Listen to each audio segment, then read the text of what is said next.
And what we're seeing in this budget reconciliation process is massive lies exposed. The first one is that Republicans care about the debt and the deficit. Let me tell a few stories about my time as chairman of the Budget Committee. As chairman of the Budget Committee, I paid a lot of attention to what climate change portends for the American economy. And the reason I did that is because there's some pretty damned serious and very dire warnings that are out there and that come from some pretty darned serious people, not Green New Dealers, but really significant people, often ones who have a fiduciary duty to get this right. They can't be like the fossil fuel industry and lie at an industrial scale about climate change, because they have a fiduciary duty to tell the truth and get it right. And in particular, that's the insurance industry. I'll show you, last April, The Economist magazine cover article, the next housing disaster. The next housing disaster is what they predicted could be a $25 trillion hit to the global real estate asset class. Why? Because of climate risk. Because if you can't get insurance on a property, you can never again get a mortgage on that property. And when most Americans still buy their property with a mortgage, it's fine if you're one of Trump's billionaires and you swap properties around paying cash. But if you're like most Americans and need a mortgage to buy your property, or if you're like most homeowners and when you want to sell your property, you need to find somebody who can buy it with a mortgage, well, if your property won't support a mortgage any longer because your property is too dangerous to insure, here's what the chief economist for Freddie Mac said about that. He said that you have an insurance crisis in homeowners property insurance, which we are already seeing in Florida. This is not a prediction in the future. This is a now thing. We are in the early stages of this. It is happening. Ernest Hemingway was asked how you go bankrupt. He said, gradually, and then all at once. We're into gradually already, and we don't know when all at once will happen, but when it's $25 trillion out of the world's largest asset class, that is a massive economic hit to our economy. So the insurance crashes. Right behind that comes the mortgage crash. Right behind that comes the property values crash because no mortgages. And that leads to another recession, according to the chief economist of Freddie Mac, the American mortgage giant. And he made that prediction of insurance crash to mortgage crash to property values crash to national economic crash based just on the risk to coastal properties. You see here how they use the ocean, tearing away at the underpinnings of the real estate. He was looking at coastal property risk.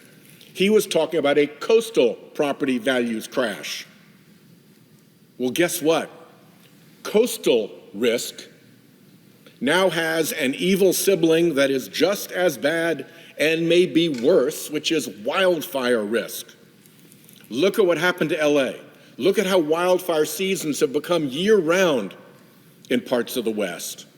Look how wildfire area has expanded beyond traditional wildfire risk areas. Between coastal risk and wildfire risk, our insurance markets are taking a beating, and that's the cascade into economic recession. A third of our debt comes from economic hits to our economy, COVID and 2008.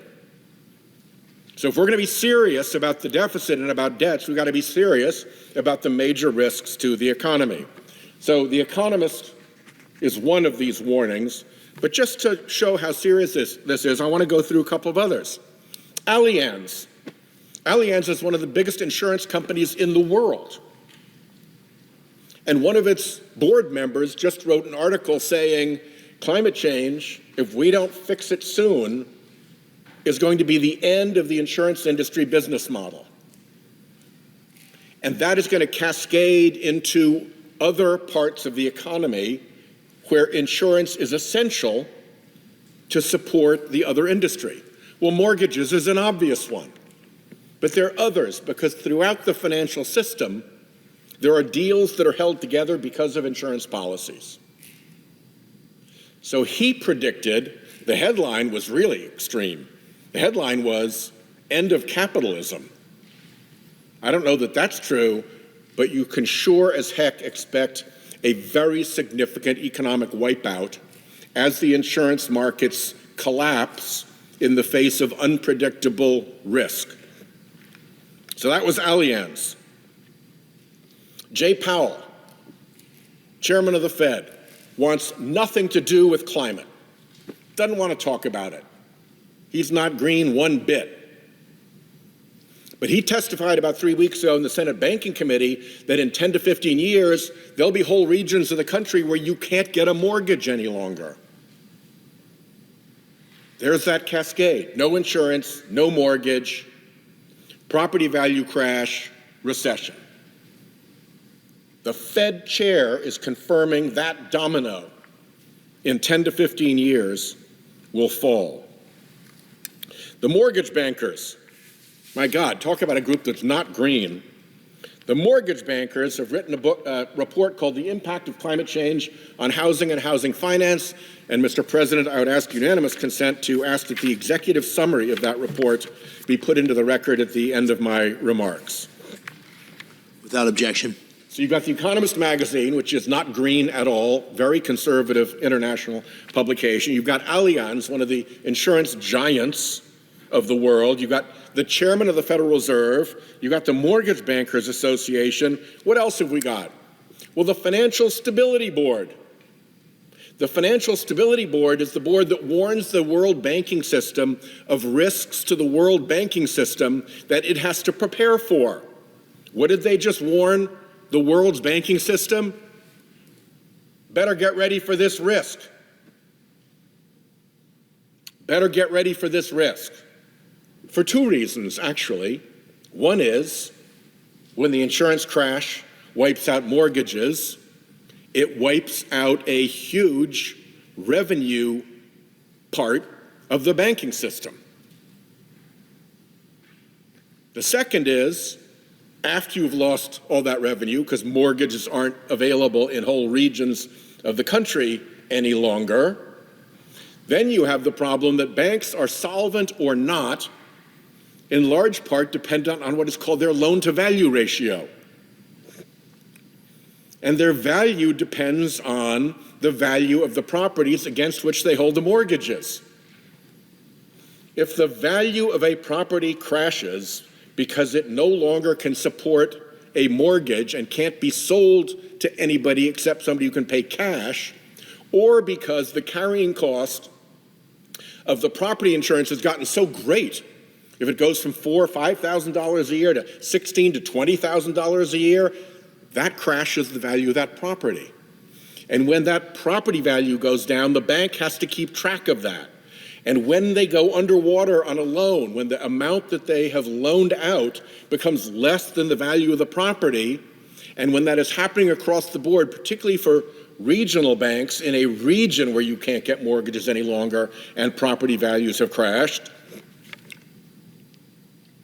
you've got a serious banking solvency problem. And that is what the Financial Stability Board reports. I would commend that report to anybody who can put up with complicated economic terminology. It is not a fun read, but it's pretty telling when the body responsible for economic stability in the world's banking system is putting out these warnings. So you got The Economist, you got Allianz, you got Chairman Powell, you got the mortgage bankers, you got the Financial Stability Board. I've mentioned already Freddie Mac's chief economist, who explained how this cascade works. More recently, another group called First Street just stood up, and they showed what's going to happen in specific areas where property values are going to crash, where premiums are going to soar, property values down by as much as 100%, total wipeout, premiums quadrupling in places. And then Deloitte comes along, the corporate consulting firm, not green at all, and they warn that if we screw up on climate, if we continue to screw up on climate, versus if we get it right, the swing 50 years out from now will be $220 trillion in world GDP. So I spent a lot of time talking about this in the Budget Committee. Did my Republican friends want to hear about it? No. Why not? Because that party is funded by the fossil fuel industry and can't bear a serious discussion about climate, can't bear looking at the lies that the fossil fuel industry dispenses in industrial levels. They have a whole apparatus of fraud, front groups with funny names that constantly put out false information, people who pretend to be scientists and cook up fake science that comes not out of labs and research, but out of Madison Avenue in propaganda firms. And so what they said to me over and over again was, why are you talking about climate? That doesn't have anything to do with the budget. You need to be talking about deficits. You need to be talking about debt. They're all about how our children are going to have their futures imperiled by deficits and debt.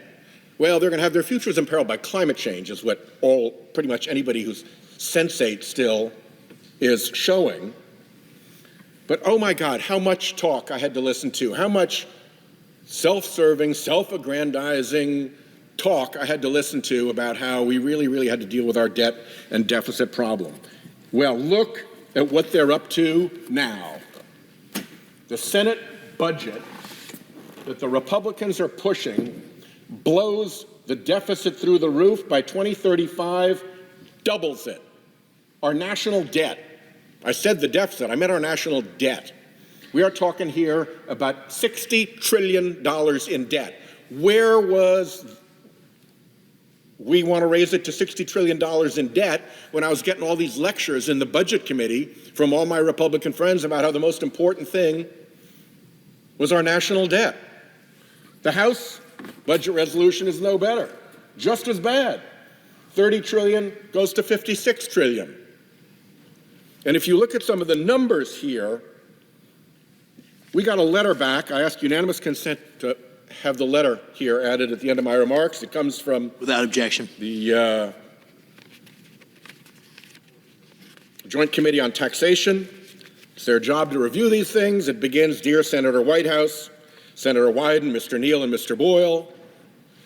This letter is in response to your request for revenue estimates to extend permanently the individual tax provisions, et cetera. We asked, what's it really going to cost for the Republicans to do this stuff? Well, here at the bitter end, you actually get to the numbers. And the numbers are that the total of the tax provisions just over 10 years, just to like here, goes up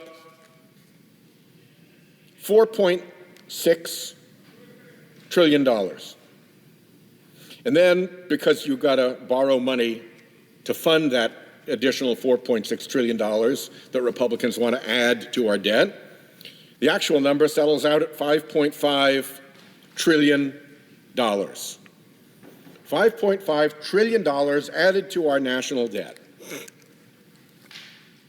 After all those lectures I got about how you couldn't pay any attention to climate change while their pockets are stuffed with fossil fuel money, metaphorically,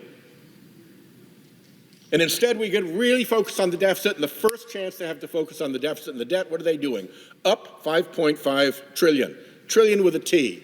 And if you throw in the new tax breaks on top of the 5.5 that we asked about, it goes to $7 trillion.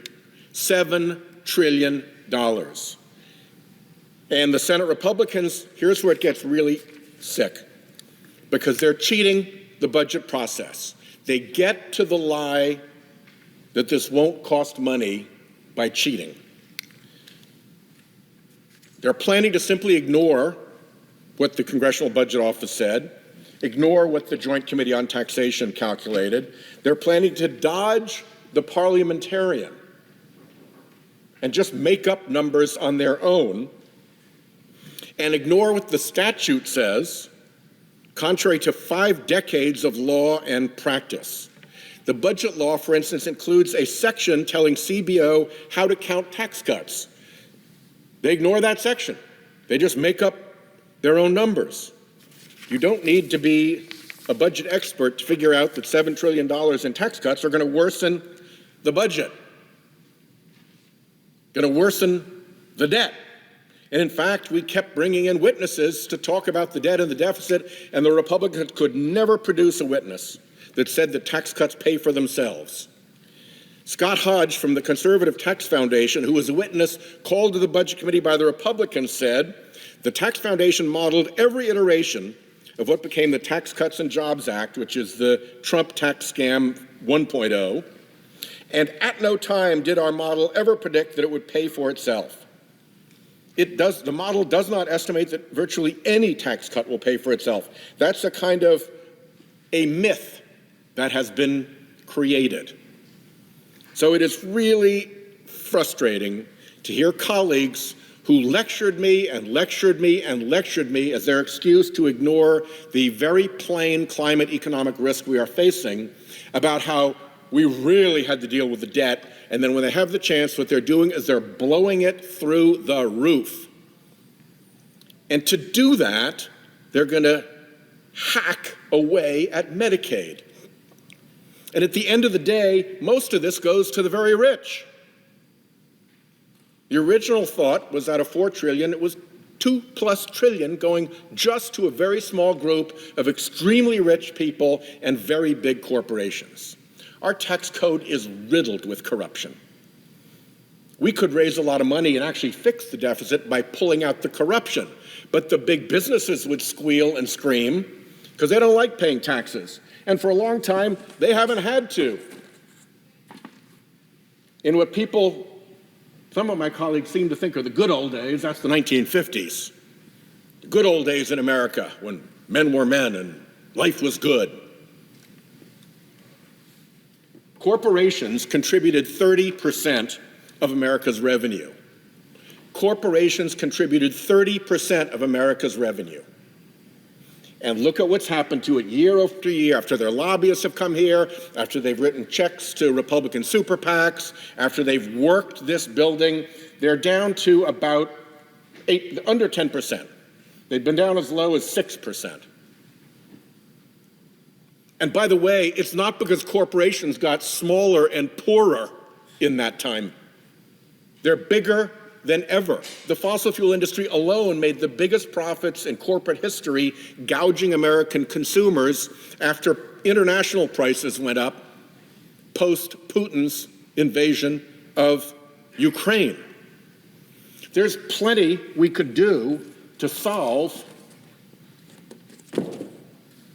the debt problem.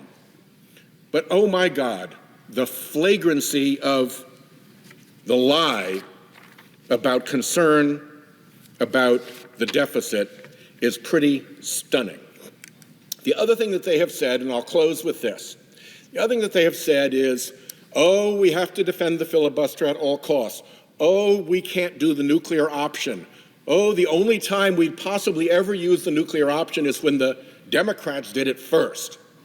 So they did a nuclear option to put their people onto the Supreme Court and blamed it on Harry Reid because he had done the same thing for the D.C. Circuit after they'd put up a firewall around the D.C. Circuit. But since then, it's been, we will never, never, never, never, never, never blow up the filibuster. We will never use the nuclear option. Well, here's where we are with the parliamentarian right now. They have done an end run around getting a determination on whether this stunt that they're pulling by pretending that these tax cuts don't have any economic effect, don't add to the debt, will get reviewed by the parliamentarian. I will tell you one thing, there have probably been documents brought to the Senate floor before that contained a lie, but I can't think of one that has been brought to the Senate floor that both contained a lie and that lie's own rebuttal in the same document. The lie is that all these tax cuts for billionaires and big corporations won't add to the debt. That is imaginary, that is fake, that is not economically possible, but they say it. And then in the same document, they lift the debt limit by $5 trillion.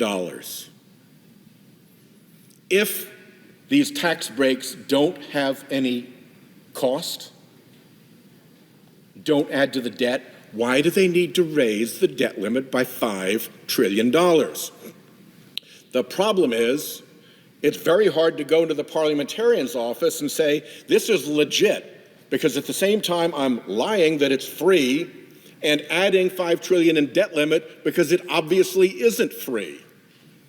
When you're dealing with a debt limit, you're dealing with banks and Treasury and people who can't participate in the Senate hothouse lie that this doesn't cost $5 trillion. And so you have these two things side by side in the same bill, the lie and its own rebuttal baked right in. How do you get that by the parliamentarian? Very hard to do, so they skip. But the problem is that sooner or later, there will be a parliamentary ruling. And maybe they hope that they've got so much steam built up that the parliamentarians will just roll over. Or maybe this whole thing just blows up and the parliamentarian says, no, you can't do that. You have a lie and its own rebuttal in the exact same document. You can't pretend that this is a true thing, and therefore it's not compliant with the budget laws for all of the reasons I mentioned earlier. Out of compliance with CBO, out of compliance with Joint Committee on Taxation, out of compliance with proper reporting, all of it. So, what does that mean? That means that at some point, the time will come when the parliamentarian says, nope, and blows the whistle. They think that that's going to happen already, which is why they're doing the end run. And when the day comes that it actually happens, that's when they have to go to the nuclear option, because otherwise all of this will have been in vain. So we're on a path to the nuclear option. Pretty much everything Republicans have claimed to stand for is destroyed in this process. The hypocrisy alert about the deficit and the debt, and now they're raising it by huge numbers. When you have to put real numbers in the document, you simply deny them, even though the debt numbers prove the lie. When there are budget rules that we've honored for decades, going to ignore them, just blow it through. Parliamentarian, end run around the parliamentary folks, and then at the end, go nuclear after saying we'd never, never, never, never, never, never do that. This whole thing is such a con and such a shame and will cause so much damage to families dependent on Medicaid, all so they can give billions of dollars in tax breaks to big corporations and to billionaires who don't need it. In fact, their share of federal revenue has gone down by from over 30% to below 10%. They have just walked away from their responsibilities to help fund America. They left that on the backs of regular taxpayers, and it's not enough for them to be under 10%. They want more. They want to get that down to what, 5%, 4%? Nothing, be complete freeloaders?